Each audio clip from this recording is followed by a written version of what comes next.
everybody, I'm Tom Vasel. I'm Violet. And I'm Ruby. And today we're taking a look at a adventure-style game for kids called Chronicles of Avel. What's Avel? I don't know. It's a fantasy land Oh, okay. with monsters. Isn't that exciting? I guess so. All I right, mean, let's... it's been used like 1,000 times, so. What, Avel? Well, I know, the fantasy thing. That's kind of a cool, like, goblin coming out of the ground. Well, let's get to how the game works. We're going to start talking about character generation first. Can't come up with a name? You put this sheet in the bottom of the box, which has two sides to it, and then you roll these green and black dice in the box. So this one here is Sova, and over here, the Agile. Or, maybe I want, this one is Gale, the Calm. So if you want to do that, then you get your player board. You get a blank sheet of paper like this, and they have two different genders there for you to pick from. You color it in, you put it like that, you put the board on top of it, and Violet did not want to pick, obviously, one of the pre-generated names, wanted to make your own name, and that is your character. Now, as the game goes by, you're going to get equipment. So let's say, for example, you get a sword. You'll put that there. You might get a helmet. You could get a shield. And I believe the expansion adds boots. You're going to set the board up, and you can pick kind of a scenario on how to make the board more difficult, how many tiles get added in between, different number of players. Each player is going to get one piece of starting equipment from the bag. And when you reach in the bag, you have a few seconds to feel around. So if I want, for example, a weapon, I can draw a weapon. Now, each of the different weapons comes with a basic side, which can be upgraded to a better side as the game goes by. You might even get some potions, and they would just go in your backpack. You get hit points, putting these hearts here to show how many hits you have. And players are going to start here in the castle, and the game begins. On a player's turn, you have two actions that you can take. And you can do the same action more than once if you want to. One of the things is movement. So you can move to an adjacent tile. If you move to a tile that is unexplored, you'll flip it over. If it shows a spot to put a monster on it, you'll draw from a monster stack of the same type. So this is a small monster, you put it there. There are some tiles that have larger monsters on them, like this one here, and you just put that monster there. You can also, besides moving, there's shortcuts that will show up on the board that let you warp around, but you also can fight. So when you fight, you're going to fight a monster who is on your tile. Now, the monster is going to show you the number of hit points that it has, the reward, this one gives 4 coins, and the number of dice it rolls. This rolls a black and a purple die.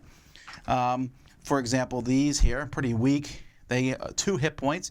They're going to roll 2 black dice, and if you win, you get to pull something out of the bag. This one here has 4 hit points. You cannot use green dice against it. He will roll 2 black dice, but if you beat him, you get something from the bag, and you can upgrade one of your items. So you're going to decide which one you're going to fight. So let's say I decide to fight these goblins here. So every time you fight, you're going to roll your basic green dice, the 2 green dice. This monster is going to add those 2 black dice, and let's say I had this axe, which just gives me another sword symbol when fighting a blue monster, which, hey, this is a blue monster. If I upgrade it, I would get an extra yellow dice. Let's pretend it's upgraded. So let's roll and see what happens. All right, I did 2 hits against the monster, and the monster blocked nothing. So that kills the monster outright. Hooray! If you don't kill the monster outright, you can fight up to 3 times. Now, the monster is going to hit you, although that would be blocked by that shield.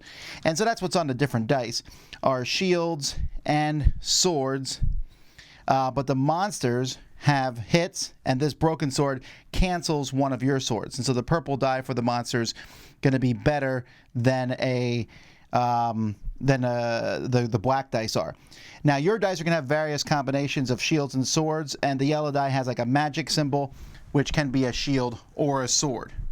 Now, a player can be knocked out, in which case they're going to come back to the beginning and restore their hit points, or the monster is taken out, in which case they'll come off the board and you get whatever the rewards are. players can also take an action to do whatever the thing is on the board they're on. So depending, like for example, this store here lets you spend 3 coins to pull something from the bag, or you can sell stuff to the bag for 2 coins. This tile here lets you spend 3 coins to build a wall. And players can build up to 3 walls over the course of the game. And so you'll just take one of these walls and place it by the castle here. There's also, players can place traps that they'll put on the board for the big final boss when the boss comes. And some spots can just give you resources as long as the monster there has been defeated. And this is important because there's a track here at the bottom of the board.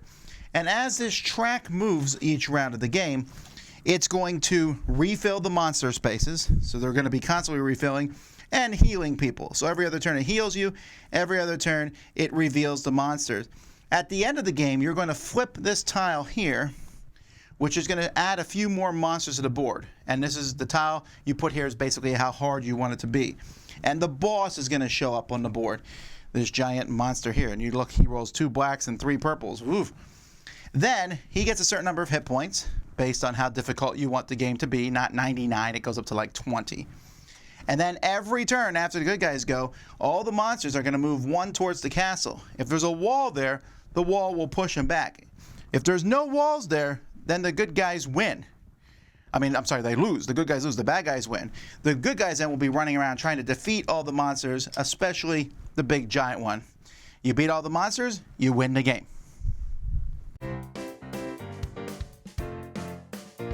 There's a lot of pieces in this game. I'm a big fan of the sheet of paper and letting you color in your person. Although my kids did point out that when you color it, then when you put the different tokens on, they're going to cover up a lot of it. But hey, that's how that works. The wooden hearts are nice.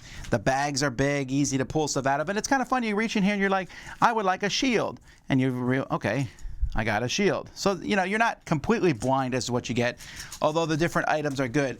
I mentioned there's a little mini expansion that adds more stuff. I haven't played with this stuff yet. Adds more tiles and things, but that looks like it's easily put into the game.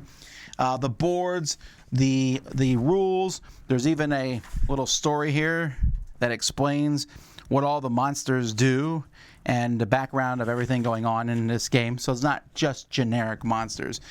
But yeah, the components are pretty good. Okay, so let's talk about different parts of the game. First of all, you get to draw your own character. What do you think? Well, that took forever, especially with Jimmy doing it with us. Okay, first of all, that took you forever.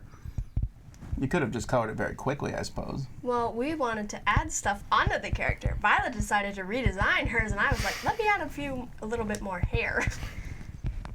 But did you like doing that? Yeah, it was enjoyable. Yeah. I didn't like the end product, despite how long it took. You mean of your character? She didn't like the color scheme. At all. Well, you picked it. Okay, anyhow. It's hard. What'd you think of the random name generator? Those names were okay, I guess. They're just boring. We decided to make our own. Yes, I noticed that. Violet the Tall. Very original. Anyhow, but the game itself. So in the game, we're going around and we're fighting monsters. You're rolling dice for you and the monsters, which incidentally is not we've done that in other games just recently. But what did you think about the combat system? And you get different dice for your items and things. I mean, it's fine. It's pretty basic, honestly. It's just like this somewhat the same as like the last game we played. I mean, I guess it was There fine. was nothing really too original about it. It's not bad, but it's not wow. Okay, well, what did you think about the game board with the monsters and all the different spots you can go to? I actually did like that. I thought that was pretty cool. That was nice. But I did find it kind of annoying when Marie would always kill a monster that had lots of rewards and then just die right afterward. That happened once, twice? Yeah, the fact that it happened at all is sad. Oh, you mean that you would do most of the damage and someone else would kill it?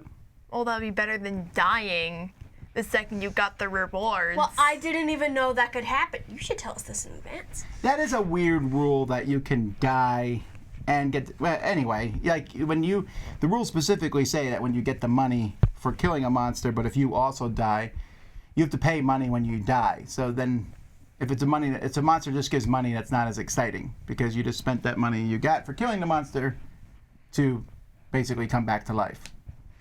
What do you think about the fact that every other turn the monsters all respawn? That was very annoying. Oh, Yeah, it is quite annoying. Like, you defeat this huge boss, and you're very happy, and then it's like, haha, I'm back. Yeah, so really, you don't want to kill a lot of monsters in the game, except for that you are basically preparing. You're killing monsters to get money so that you can get good weapons, because you want to have a lot of weapons and things to fight at the end. You want to have 3 walls built, and you want to put out traps. Essentially, Jimmy was the only one who actually did that. And you, I think? I built the wall. I basically kept saying to do that sort of thing. Yeah, Now, but we didn't feel like moving all the way over there and wasting an entire turn. now, I thought that final boss would be horrifically difficult, and he's hard, Yeah. but he's beatable. Yeah, You can do a lot of it was like damage to him. slightly more difficult It was more- than the monsters. It was like more annoying that you had to keep building the wall to just make sure the little monsters couldn't get in. That's Yeah. pretty much the truth of that. like the little monsters are just as big as the threat as the big one. You just need to kill the little monsters first, and then like there's the last one. You're like, okay, big deal. Now, one thing I think both of you might be slightly aging out of this type of game. I mean, we played this, and then last week we played Massive Darkness, which is a big giant dungeon crawl, which is much bigger than this game and for adults, more so than this. We also played it though with Jimmy, and Jimmy had a blast playing this. Yeah, It he was didn't- didn't hurt that he took out the final boss by himself with just amazing rolls. That is true. Like, one roll, Jimmy's always the one who either gets the really amazing rolls, but when it really counts, nope, never. That's true. But the game also is very enjoyable for kids because they get to put the armor, and they get to put the helmets, and they get to put the sword on their character. You get to pick the monsters you go around, and you're going to kill monsters in this game, and it feels good. But the whole thing of the wooden hearts and the drawing the picture, your character feels like your character. And I think some people are going to be attracted to that. So what are your final thoughts and rating? Overall, this game was more fine to me than really amazing. The combat system was fairly basic. It's very easy to learn since, you know, there's lots of other games like this that we've played. It is enjoyable. 7? 7? All right. Yeah, I also thought the game was good. It's definitely like trying to range for like kids. I guess like some adults would want to play it. This would but be a good first timer if you're introducing to like new games like these. Okay. yeah, I thought the combat system was fine. It's like it's a lot better than like if you get this certain roll, you could basically do no damage at all, which would be very annoying. Yeah. Well, that happens sometimes. You could roll a bunch of hits, and the monsters block them all. Yeah, That's unlike in every game. that was like really annoying. Anyway, I also like the monster designs. I thought like the art style was really pretty. It is good. I would probably also give this a 7. All right, well, there we go, 777, because I would give it a 7. I enjoyed this, but as they said, for me, I wouldn't play this on my own. I wouldn't, even I think the 3 of us wouldn't play it very often, because we'll play bigger and more grandiose games. But to play with younger kids, like your younger brother Jimmy here, my son, he liked it, and this is really on level for him. Although it does help to talk to him and be like, hey, we need to put walls out, we need to put traps out, because kids don't necessarily see that. They're like, let's kill stuff now. You're like, or, hear me out, we can kill stuff when it matters. So I think that makes it a good family game. I like how you say that, but me and Violet were the ones who needed to hear that more than Jimmy. Because he listened to me. Well, we're used to just killing. What is the moral of the story? Listen to your father. Build walls. All right. Anyway, that's Chronicles of Avel. I'm Tom Vasel. I'm Violet. And I'm Ruby. Have fun defending the castle.